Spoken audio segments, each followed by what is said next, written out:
Tihar jail में छोटा राजन है ना, हाँ। उनको जाके पूछो, आप ममता कुलकर्णी को जानते हो? कभी जीवन में उसने फ़ोन किया किसी गधे के लिए? मुझे अच्छा लगा, मीठा आदमी, गुजराती आदमी है। How are you my darling, mums how are you? तो मैंने कहा हु आर यू शूटिंग? तो मैंने को बोलता नहीं, this guy. Okay give him the phone. मैंने कहा you know him? Oh Vicky boy, कैसे हो विकी बॉय? मैंने कहा अच्छा and I was very innocent. इसका नाम है नरेंद्र मोदी। ये आदमी उसको बोलना कि कल आपको देश के लिए मरना है तो मर जाएगा। ये उसके अंदर से, उनके खून से, उनके सब व्यक्ति महत्व से समझता है कि आदमी हिंदुस्तान के लिए है। एक बार मेरे ऐसे बाल निकले बाहर पैंट में से ऐसे याद, तो एक गोरी लड़की थी मेरे पीछे, मेरे को बोलते excuse me ma'am, excuse me. I said या, said I can see some rope hanging down. I said, yeah, rope hanging. I said, मैंने बोला excuse me. I said 1 second. तो मैंने उसको निकाला. Oh my God! नमस्कार, मैं हूं जितेंद्र दीक्षित। एनडीटीवी में आपका स्वागत है। 90 के दशक की एक अभिनेत्री जिसका फिल्मी करियर पूरे परवान पर था, एक के बाद एक हिट फिल्में दे रही थी, अचानक इस सदी की शुरुआत में गायब हो जाती है, भारत छोड़ देती है। 2016 में उसका नाम चर्चा में आता है एक आपराधिक मामले को लेकर। वही अभिनेत्री अब फिर एक बार उभरी हैं, फिर एक बार भारत वापस लौट आई हैं और फिर से एक नई जिंदगी की शुरुआत कर रही हैं। मैं बात कर रहा हूं ममता कुलकर्णी की, जो इस वक्त बातचीत के लिए हमारे साथ में मौजूद हैं। ममता जी, एनडीटीवी में आपका स्वागत है। Okay, thank you. Mamta ji, सबसे पहले तो ये समझना है कि 90 के दशक का वो दौर था और आप सफलता के चरम पर थीं। आप जिन फिल्मों में काम कर रही थी वो बॉक्स ऑफिस पर धमाल मचा रही थी, हिट हो रही थी, आप चर्चा में थी। आप उस वक्त की अगर हम बॉलीवुड पत्रिकाओं को उठाकर देखें तो आपको एक सेक्स सिंबल के तौर पर भी पेश किया जाता था, एक ग्लैमरस डॉल के तौर पर पेश किया जाता था और एक के बाद एक कई फिल्में लगातार आपने दी थी। लेकिन अचानक ऐसा क्या हो गया कि 90 के दशक के आखिर में आपने भारत छोड़ दिया, भारत छोड़कर चली गई? तो मैं एक मकसद के लिए मेरा जन्म हुआ था, मेरा बॉलीवुड के लिए जन्म नहीं हुआ था, लेकिन एक समय जैसे एक बोलता है ना, एक निकालना था। तो शायद मेरी माँ की इच्छा थी बचपन में, वो बहुत लता मंगेशकर की बहुत बड़ी फ़ैन थी। तो एक माँ की इच्छा होती है, वो नहीं हो पाई थी। उसको कुछ रामानंद सागर की सीता का रोल भी उनको ऑफर हुआ था उस समय 1950s में। अच्छा, मेरी माँ, आपकी माँ को ऑफर किया गया था? माँ को ऑफर किया था रामानंद सागर ने। और मेरी माँ के मतलब ये 2 बहनें थी। हाँ। तो दोनों के लंबे बाल यहाँ तक, हाँ। और एकदम पैर तक लंबे बाल। और माँ एकदम जैसे आप देखोगे ना सीता जैसी दिखने वाली, लंबे बाल और ऐसे। तो मेरे डैडी ने नहीं अलाउ किया उस वक्त, वो ज़माना ही ऐसा था कि आप it was not even look nice. I mean people is not take Bollywood as you know a very great profession. मतलब लोगों को ऐसा लगता था कि बॉलीवुड मतलब सब, मतलब अच्छे घर के लोग नहीं जाते थे उस वक्त। तो उसकी कोई इच्छा रही होगी जो मेरे अंदर वो, by the time I was 14-15, she was one day she went to Hong Kong, Bangkok. Daddy ने उनको टूर्स के लिए भेजा था उनके सहेलियों के साथ। तो वो कैमरा लेके आई थी हांगकांग से। तो एक बार मेरे को बोलती है, रानी रानी पोज दे एंड शी सिंग बर्क, you are looking so beautiful. आपका बचपन का नाम रानी था? रानी था। और एक होता है ना कि आप बचपन में आप बॉलीवुड में नंबर 1 हो चुके होते हो, बिकॉज मेरी इतनी सारी हिट जा रही थी। आपको नहीं मालूम है 97 में मेरी 7 फिल्में रिलीज़ हो गई थी और 7 के साथ हिट हो गई थी मेरी। और उसके बाद मैंने काफ़ी वर्ल्ड टूर्स किए थे। 3-4 बार मैं सुल्तान ऑफ ब्रुनाई को भी जाके आई थी, बिकॉज उनकी डॉटर मेरी बिग फ़ैन रही है। तो ये सब आदमी छोड़ता है at the Heights of the career, फिर जाता है आध्यात्मिक जीवन की ओर। तो क्या होता है, गॉड, ईश्वर आपको लोगों के बीच में नहीं मिलते हैं। गौतम बुद्धा को भी सब छोड़ के, उनके पैलेस को छोड़ के उनको वन की ओर चला जाना पड़ा, काफ़ी साल एकांत में रहना पड़ा, काफ़ी साल ध्यान अपने आप को इंट्रोस्पेक्ट करना पड़ा, तब जाके पूरा ब्रह्मांड उनके सामने खेलने लगा था। मैंने सब छोड़ दिया था, मैंने बॉलीवुड छोड़ दिया। अभी लोग बोलते हैं कि मैं ड्रग्स में मेरा नाम आ गया।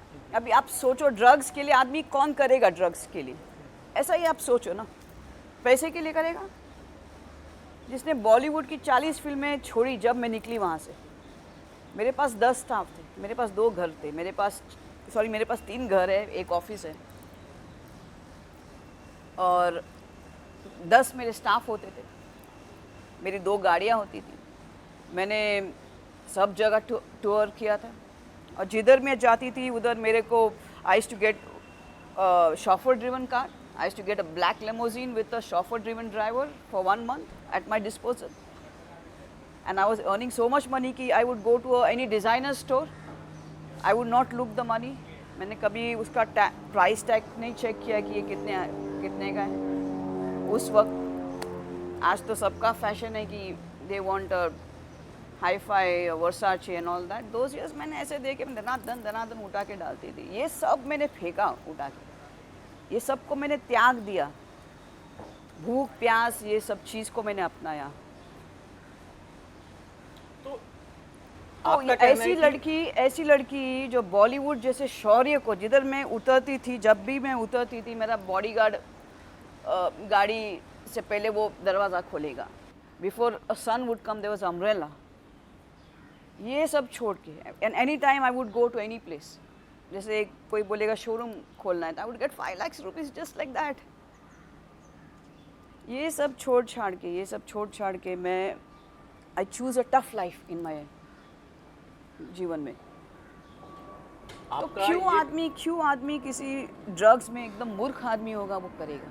किस चीज़ के लिए करेगा? ये प्रश्न सर्वप्रथम होता है जब आप किसी के ऊपर आरोप लगाते हो कि वो किस चीज़ के लिए करेगा वो चीज़। लेकिन ममता जी, आप पर कमजोरी होनी चाहिए। ममता जी, आप पर ऐसा आरोप ड्रग्स को लेकर इसलिए लगा क्योंकि आपका नाम जुड़ा विक्की गोस्वामी के साथ में। जी। और विक्की गोस्वामी के बारे में उनका रेपुटेशन ये है कि वो एक ड्रग्स के स्मगलर रहे हैं, ड्रग्स के कारोबारी रहे हैं। हाँ, सही बात है। के साथ उनका रिलेशनशिप था, इसकी वजह से आपके ऊपर भी शक जताया जाने लगा, आप पर भी आरोप लगने लगे। तो ये बताइए कि आप ये विक्की गोस्वामी के संपर्क में कैसे आई?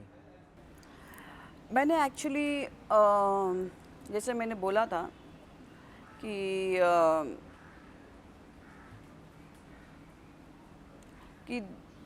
1996 के आसपास वो मेरे संपर्क में आ गए थे और सब जगह मेरे लिए ढूंढ रहे थे यहाँ वहाँ, बिकॉज काफ़ी इंडस्ट्री के लोग तब तक जा चुके थे वहाँ पे मतलब कहाँ? दुबई में जा चुके। सब बॉलीवुड गई थी, सबको मालूम है। उसके होटल ओपनिंग्स होते थे, उनके क्या क्या होते थे, उनके होटल्स थे, उनके साउथ अफ्रीका में इनके कसिनोस होते थे विकी गोस्वामी के, और उनके प्राइवेट जेट्स होते थे।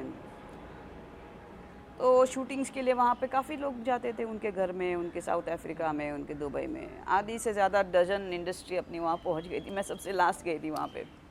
और तो इन्होंने एक ऐसे बिजनेसमैन के तौर पर आपको आपके सामने खुद को प्रेजेंट किया था। क्या हो गया फिर, काफ़ी लोगों के आसपास मेरे जीवन में एक नया सेक्रेटरी आ गया था, मेरा ओल्ड सेक्रेटरी, और मेरा कुछ अनबन हो गया था, तो नया आ गया, नए को फट से फ़ोन गया कि मुझे इसको मिलना है, ममता कुलकर्णी को। और मेरे लिए मेरे कोस्टार्स को मिलना बहुत डिफ़िकल्ट होता था उस वक्त। I was very reserved woman first, और सेकेंड था कि मैं अपने काम से मतलब रखती थी, तो मेरे लिए इवन मेरे कोस्टार्स को संपर्क मेरे से करने के लिए बहुत they had to take a struggle. तो for him to come to me was a very difficult task. It's not easy for anybody to come close to me. मेरे साथ नज़दीक आने के लिए काफ़ी लोगों को ये होना पड़ता था। तो he had to approach so many people कि ममता कुलकर्णी से मिलने का, he must be fan of mine. So one day he got a phone, I got a phone, somebody wants to talk to you, some co-star, I will not give his name, and he says, I said, who is this person? So he says, अरे ये बड़ा आदमी है, tycoon है, ये वो है। मैंने कहा कौन, क्या नाम है? मतलब विकी गोस्वामी है, इसके जेट्स है, इसके ये है वो है। मैंने कहा अच्छा। मैंने बात करना शुरू कर दिया उसके साथ, एक दिन किया, 2 दिन किया, 10 दिन किया। फिर मुझे अच्छा लगा, मीठा आदमी, गुजराती आदमी है। How are you my darling, mums how are you. तो मैंने कहा हु आर यू शूटिंग, तो मेरे को बोलता नहीं this guy, okay give him the phone. मैंने कहा you know him, oh Vicky boy, कैसे हो विकी बॉय। मैंने कहा अच्छा, and I was very innocent. मुझे आप आई डोंट नो मेरे ऊपर कैसे कैसे फालतू एलिगेशंस भी बॉलीवुड ने लगाए नो। वो भी एक किस्सा है, कभी बताऊंगी मैं जीवन के अंदर। आलतू फालतू मेरा जीवन कैसा है मालूम है आपको, मैं बहुत स्पिरिचुअल हाँ, थी। उस दौरान मुझे याद आ रहा है क्योंकि हम खबरें पढ़ते थे तो छोटा राजन गैंग से संपर्क के भी एलिगेशन लगे थे। एक काम करो, छोटा राजन है अभी जिंदा है? छोटा राजन नहीं, अभी- तिहाड़ जेल में है, उनको उम्र कैद की सजा लगी हुई है। लगी है ना? हाँ। तिहाड़ जेल में छोटा राजन है ना? हाँ, उनको जाके पूछो, आप ममता कुलकर्णी को जानते हो? कभी जीवन में उसने फोन किया किसी गधे के लिए? Sorry to use the word, and for whom? किस चीज़ के लिए मुझे छोटा राजन की कभी ज़रूरत पड़ी होगी? किस चीज़ के लिए? I was a superstar. मैं यहाँ से वहाँ फिल्में रिफ्यूज़ करती थी। मेरे क्या मैं अभी बताऊँ कौन कौन सी प्रोजेक्ट्स मेरे पास, मैंने किन प्रोजेक्ट्स, आज लोग उन सुपरस्टार्स के पीछे दौड़ते। I have refused films with this लेकिन उस दौर में जब इस तरह से छोटा राजन गैंग के साथ आपका नाम जुड़ता था तो आप कैसे इन एलिगेशंस को कोप कर पाती थी? अभी देखो आप मेरे सामने है ना, मैं ऐसी बात कर रही हूँ आपके साथ, वैसे तब नहीं था ना। और आपको इतना भी मालूम है कि 10 मुंह 10 बातें। आप इधर 2 बंद करोगे, ये 5 और खुल जाएंगे, इधर 5 दबाओगे और 15 खुलेंगे। सो माय पॉइंट इज कि मनुष्य ने किसी को छोड़ा है क्या? भगवान को नहीं छोड़ते, श्री कृष्ण को नहीं छोड़ते, तो मैं किस खेत की मूली हूँ? सीता माँ को नहीं छोड़ा, तो मैं कौन हूँ? Who am I? I'm in Bollywood. Sita didn't come in Bollywood. So Bollywood is all types. And believe me, I come from a Brahmin family. I never came for money. मैं पैसे के लिए बॉलीवुड में नहीं आई थी। मेरे डैडी डेप्यूटी आरटीओ है थाने में। He is done 35 years. We don't need to come to any Bollywood for at least for this. तो what will be the reason? किस चीज़ के लिए? ममता जी, जिस दौर में आप का करियर था बॉलीवुड में, आप एक के बाद एक फिल्में कर रही थी, 90 का दौर था। उस दौर में ये भी माना जाता था कि अंडरवर्ल्ड का बहुत बड़ा दखल हुआ करता था बॉलीवुड के ऊपर, और अंडरवर्ल्ड से लोग अंडरवर्ल्ड के लोग एक्सटॉर्शन भी करते थे फिल्मकारों से। इसके अलावा कई बार फिल्मों में जो है किसको रोल देना है नहीं देना है, स्क्रिप्ट भी मैनिपुलेट की जाती थी। अंडरवर्ल्ड के एक डॉन दाऊद का भाई तो फिल्मों में गाने भी लिखता था। आपने किस तरह से देखा अंडरवर्ल्ड के उस प्रभाव को बॉलीवुड में? देखिए उस वक्त काफ़ी बॉलीवुड का अपना अंडरवर्ल्ड का बॉलीवुड पे था। उस वक्त था, काफ़ी था। लेकिन आप कैसे अपने आप को रखते? देखो मेरी आदत एक थी, जैसे मैंने आपको बोला, मैं बॉलीवुड में I was never there for money and neither to feed my stomach. लेकिन कभी अंडरवर्ल्ड से So there was no need for doing many things. I never did many things. Casting couch, people talk. I never did money film because somebody, I want to go because then he will give me a film. It never happened. I never had a bad experience in Bollywood. Only one I had, that also very stupid experience that was. क्या था बताएंगे? नहीं छोड़िए ना, अभी मुझे वो discuss नहीं करना है। It's my pass is finish. It's like asking Gautam Buddha कि आप पैलेस में थे, जब आप पैलेस में थे because he was having lot of good time in palace, तो आपके साथ अभी वो सब खत्म हो गया, मिट गया, वो खत्म हो गया, मिट गया, नष्ट हो गया। अभी मेरे अंदर वो है नहीं, मैं सोचती भी नहीं उस चीज़ के लिए। अंडरवर्ल्ड से कभी आप पर दबाव आया? उस वक्त में ये होता था कि अंडरवर्ल्ड के लोग फिल्मी हस्तियों पर दबाव डालते थे, कई बार जबरन उनको शोज़ में बुलाते थे और अपना मनचाहा काम करवाते थे, डराते थे, धमकाते थे या लालच भी देते थे। कभी आपका इंटरेक्शन इस तरह से हुआ उनकी ओर से? नहीं, एक्चुअली ऐसा था, जैसे अभी मैं बोल ही रही थी कि मैं शूटिंग करती थी और सीधा शूटिंग करके घर आती थी। उस वक्त मेरी जो कुछ कंटेम्प्रेरीज होती थी, मेरे जो एक्टर्स होते थे, उनकी अलग लाइफ थी। वो शूटिंग करते थे, पब्स में जाते थे, फिर नेक्स्ट डे शूटिंग पे आते थे। मेरा कुछ ऐसा लाइफ स्टाइल नहीं था। तो मेरी स्पिरिचुअल जर्नी काफ़ी वहाँ से बॉलीवुड से शुरू हो गई थी। जब मैं शूटिंग जाती थी मेरी 3 बैग्स मेरे साथ जाती थी। एक मेकअप मैन, एक मेकअप बैग, एक मेरी क्लोथिंग बैग्स और एक मेरी पूजा की बैग होती थी। और किसी भी होटल रूम में हम लोग रहते थे उसका आधा एक हिस्सा मेरा सिर्फ पूजा के लिए होता था। और ये जो आप देखते हो ये अभी से नहीं है। मेरी पहली पिक्चर थी आशिक आवारा और मैं ऐसा पूजा करती थी, ये लगा के मैं शूटिंग के लिए जाती थी। तो उमेश मेहरा जी मेरे डायरेक्टर थे आशिक आवारा के, तो एक दिन वो मेरे को देखते ही रह गए। तो मैंने कहा Umesh ji what are you looking at me? बोलते Mamta you looking so beautiful with this. I said so. Next thing he put a spiritual song in Aashiq Awara. आप देखो एक गाना है कि ऐसा राम और सीता जी को रखा है और I am holding the thing. Even he gave me a chunri. Okay, he says you're looking so beautiful with this look of yours. तो हमेशा मैं ये लगा कि अब भी लोगों का फैड चल रहा है, मैं हम लोग बीजेपी है, हम सनातन है, टड़ंग नहीं। वो मैं पूजा करती थी, मैं ऐसा एक लगा के ऐसा गुड लक कि मेरी शूटिंग सही जाए, I would take blessings from gods, my gurus and everything उस वक्त। और मैं निकलती थी शूटिंग के लिए। ममता जी एक बात बताइए कि आप जब फिल्मों में काम कर रही थी उसी दौरान आपका अध्यात्म की तरफ आपका झुकाव हुआ, लेकिन आपके जैसी और भी बहुत सारी अभिनेत्री उस दौरान थी जो आगे के कुछ सालों तक भी जो है जो फिल्म इंडस्ट्री में बनी रही। मुझे ये समझना है कि उस दौरान बहुत सारे ऐसे जो है एलिगेशंस लगते थे कि बहुत सारी ऐसी अभिनेत्रियों को अंडरवर्ल्ड के लोग बुलाते थे, दुबई में बुलाते थे, शारजा में बुलाते थे और उनके साथ में संपर्क में रहते थे और उनसे अपना मनचाहा करवाते थे। इन ऐसी बातों में कितनी सच्चाई है? क्या वाकई में ऐसा होता था क्या? देखिए होता होगा, चाहते भी होंगे, मैं तो नहीं गई ऐसे। नहीं, आपने सुना था या आप उस सर्कल में थी तो आपको कुछ जानकारी होगी उस दौरान क्या होता था, मतलब कितना हावी था अंडरवर्ल्ड बॉलीवुड के ऊपर? काफ़ी था, काफ़ी फिल्म्स प्रोड्यूस होते थे उस वक्त।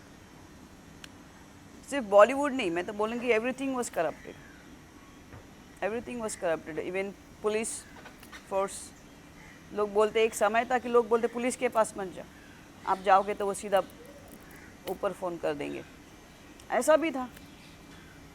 सो people is not even go to police station to report कि शायद नेक्स्ट थिंग उधर से ही कॉल आ जाएगा कि आप गए थे उधर पुलिस पे रिपोर्ट करने के लिए। तो people are scared of police also. आपको कभी अंडरवर्ल्ड से कॉल आया? नहीं, मुझे अंडरवर्ल्ड से कभी कॉल नहीं आया, किसी के साथ मेरा नहीं है। Not even with this what's his name you took, छोटा राजन नहीं है। उनको पूजा के पूछो ना, या तो मुझे लेके जाओ मैं उनको नमस्ते करती हूँ, आपने मुझे कभी देखा, हम कभी मिले तो आपको समझ में आएगा उससे। वो बोलेगा आप कौन, सब कुछ ऐसे भी लोग हैं, कोई मुझे पहचानता भी नहीं है, आप कौन? तो आप छोटा राजन थे इसलिए मिलना चाहती हैं ताकि आप उनसे पूछ सकें कि क्या आप मुझे जानते हो? हाँ, शायद ममता कुलकर्णी का नाम जाना होगा क्योंकि मैं बहुत फेमस हूँ सब जगह। अच्छा ममता जी, अब आपके जो मामले के बारे में बात करते हैं। 2016 में थाने के पुलिस कमिश्नर परमबीर सिंह ने एक प्रेस कॉन्फ्रेंस में आरोप लगाया कि विक्की गोस्वामी जो है 2000 करोड़ रुपए का ड्रग्स रैकेट चलाता है और उसका कारोबार, चूंकि विक्की गोस्वामी जेल में, तो वो कारोबार आप देखती थी। इस आरोप में कितनी सच्चाई है, नंबर 1। नंबर 2 कि विक्की गोस्वामी के साथ आपकी रिलेशनशिप का स्टेटस क्या है? क्या वो आपका पति था? नहीं, मेरा पति नहीं था, उतना समय नहीं मिला बिकॉज वो 2001 से 12 जब मेरा एक्चुअल तपस्या मेरी शुरू हो गई, बिकॉज उसने मुझे बुलाया था वहाँ पे। और वो मैंने अभी दूसरे परसों के इंटरव्यू में मैंने बताया कि कैसे क्या हुआ था कि उसने मुझे बुलाया, वो जेल के अंदर था, किसी कारण था, बोलता था मैंने नहीं किया, तो उसको मिलने गई, उधर ही रह गई मैं। उसको बाहर निकालने के चक्कर में मैंने बहुत तपस्या की, इतनी तपस्या की, इतना ध्यान किया। और ये सिर्फ इसलिए था कि वो बाहर निकले वहाँ से, बिकॉज बाकी उसकी फैमिली या कुछ ऐसे थे, वो नहीं चाहते थे कि वो बाहर निकले, जिसने उसके पैसे लिए थे या उनकी प्रॉपर्टीज़ ली थी। तो मैंने कोशिश किया कि अपने ध्यान द्वारा, तप द्वारा उसको बाहर निकालूँ वहाँ से। और जब मेरा ध्यान ख़त्म हुआ, वो बाहर निकला, तब मेरी कुंडलिनी शक्ति यहाँ तक आई थी, सहस्रार तक। और मेरी इच्छा सब खत्म हो गई थी आदमी के लिए, प्यार के लिए, जिसके लिए मैं आई थी, सब छोड़ के। और मुझे लगा अभी मैं इसके साथ क्यों जाऊँ, मेरा कुछ रहा ही नहीं अंदर से, मैं एकदम पत्थर जैसे हो गई थी। प्यार था सबके लिए, पशु के लिए था, सबके लिए था, लेकिन एक ऐसा कुछ सेक्सुअल चीज़ हो एक आदमी के साथ, तो मैंने किस चीज़ के लिए मैं इसके साथ जाऊँ, ऐसा प्रश्न आ गया था मेरे ऊपर। प्यार बहुत था, सबके लिए था। तो वो निकला वहाँ से, वो दुबई से निकला, सीधा केन्या गया, इधर कुंभ मेला शुरू हो गया, मैं इधर आ गई और वहाँ पे उसका वो कांड हो गया। आप भी तो गई केन्या फिर? नहीं, मैं केन्या गई थी वहाँ पे, लेकिन वापस मेरा दुबई आना जाना रहता था ज़्यादातर। तो जब मैं इधर आई थी, उसका वो कांड हो गया। तो उसका जो कारोबार चलता है ड्रग्स का, उससे आपका कोई लेना देना नहीं था? जो जिस तरह से एक्चुअली थाने मुझे पुलिस मालूम ही नहीं कि उसने कुछ ड्रग्स वग्स नाम की कोई चीज़ भी की होगी, किया भी होगा तो ये मेरे संपर्क में, मेरे सामने तो नहीं हुआ। मैंने जैसे बोला, मैं I to be back and fro, because मेरा तब दुबई में हुआ था, मेरी शक्ति वहाँ पे हो गई थी, मेरी एक जगह है। अभी मैं नहीं बोलूँगी ऐसा, जब मैं नई दुबई में आई थी, उधर उस जगह जाना भी कोई पसंद नहीं करता था। एक समय था, दुबई जाना मतलब बोलेंगे आप दाऊद से मिल के आ गए। आज भी लोग यही सोचते हैं कि हम सब गए दुबई, अच्छा हम लोग दुबई नहीं गए। लेकिन आज सब लोग दुबई जाना चाहते हैं, हर चीज़ दुबई में हो रही है। क्या मालूम है, शायद मेरा तब उस स्थान पे है और मेरे साथ सब शक्तियाँ हैं। तो क्या ममता जी अब आपको वो चीज़ अभी आकर्षित लगती है, सब मुकेश अंबानी से लेके सबकी अभी वहाँ प्रॉपर्टीज़ हो गई है। क्या ममता जी अब आपको एक सन्यासिन कहा जा सकता है कि आपने एक सन्यास वाली ज़िंदगी अपना ली है? अब आप हम कह सकते हैं कि आप एक सन्यासिन हो गई हैं? मैं तो सन्यासी हूँ। मुझे अभी किसी बॉलीवुड या किसी चीज़, अब मैं अपने आप को उस स्थिति में देखना भी नहीं पसंद करूँगी, ना मुझे अभी होगा वो चीज़। गाना मैं सुनती हूँ, सब करती हूँ, लेकिन मैं अभी I can not do acting, it's not possible only. अच्छा, आप इतनी धार्मिक हो गई हैं, तब करती हैं। मेरा एक सवाल इससे जुड़ा हुआ है कि भारत के मौजूदा राजनीतिक परिदृश्य को, इस पॉलिटिकल लैंडस्केप को आप किस तरह से देखती हैं? देखिए, मोदी जी है ना, ये महादेव के भक्त हैं, मेरे पिताजी के भक्त हैं। मैं महादेव को मेरा पिताजी बोलती हूँ। और एक चीज़ मैंने मोदी जी की देखी है कि उनको देश से बहुत प्यार है, उनकी और बाकी भावनाएं शून्य हैं। वो जो भी करते होंगे, ये वो अपना देश में क्यों सुरक्षित समझती हो कि ये आदमी मरेगा अपने देश के लिए, जिसका नाम है नरेंद्र मोदी।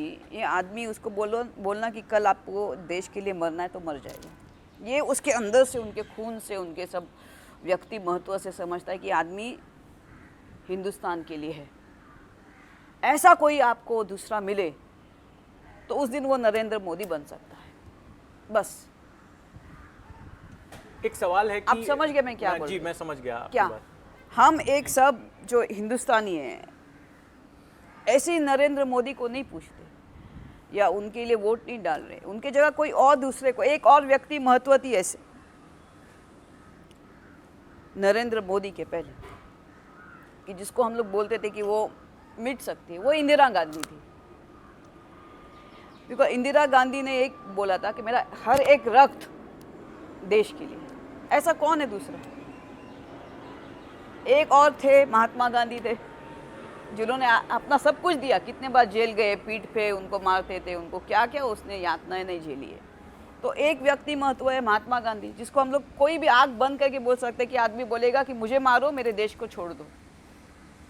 एक व्यक्ति महत्व थी इंदिरा गांधी कि मुझे मारो, मेरे देश को छोड़ दो। तीसरा व्यक्ति है नरेंद्र मोदी। ऐसा कोई चौथा है? जिस दिन आएगा वो प्राइम मिनिस्टर बन जाएगा।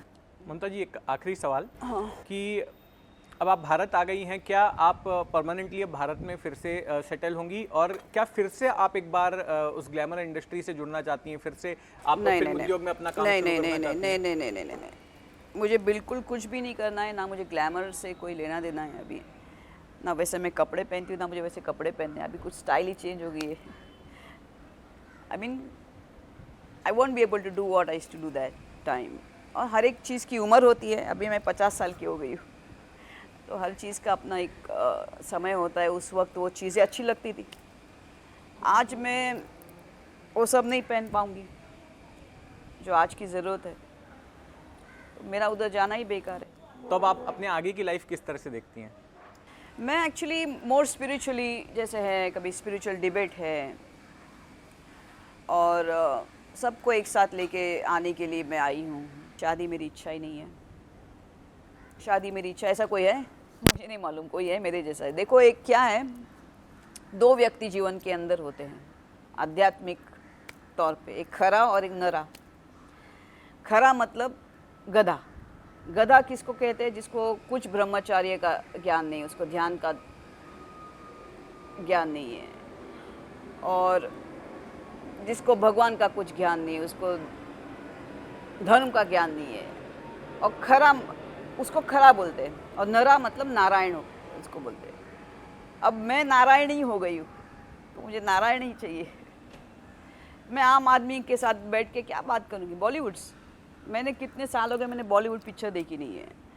अभी मैं किधर KBC जाऊँगी तो मैं फर्स्ट 5 क्वेश्चन में भी फेल हो जाऊँगी। मैं, मेरे सामने अगर कोई आज के कोई निकलेंगे, मैं खुद ही नहीं पहचान पाऊँगी कौन है करके। कसम से मैं बोलती हूँ। And I didn't want to present myself in this way anywhere, because इसकी भी अपनी एक रिएक्शंस होती है सब जगह।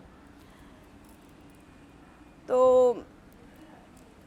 एक बार मेरे ऐसे बाल निकले बाहर पैंट में से ऐसे याद, तो एक गोरी लड़की थी मेरे पीछे, मेरे को बोलते excuse me ma'am, excuse me. I said या, so I can see some rope hanging down. I said, yeah, rope hanging. I said, मैंने बोला excuse me. I said 1 second. तो मैंने उसको निकाला. Oh my God! I said, ma'am, it's not rope, it's my hair. और काफ़ी होता था ये, स्पेशली अरब्स ना, लेडीज़ है, उनको ये लंबे बाल बहुत उनको शौक है होते हैं। ममता जी, बहुत शुक्रिया, आपने NDTV के लिए समय निकाला और अपनी कहानी सुनाई कि किस तरह से आप एक सफल अभिनेत्री से सन्यासिन बनी। Yes. बहुत बहुत धन्यवाद। Okay, thank you. Cameraman Mahesh हलवाई के साथ जितेंद्र दीक्षित, NDTV, मुंबई।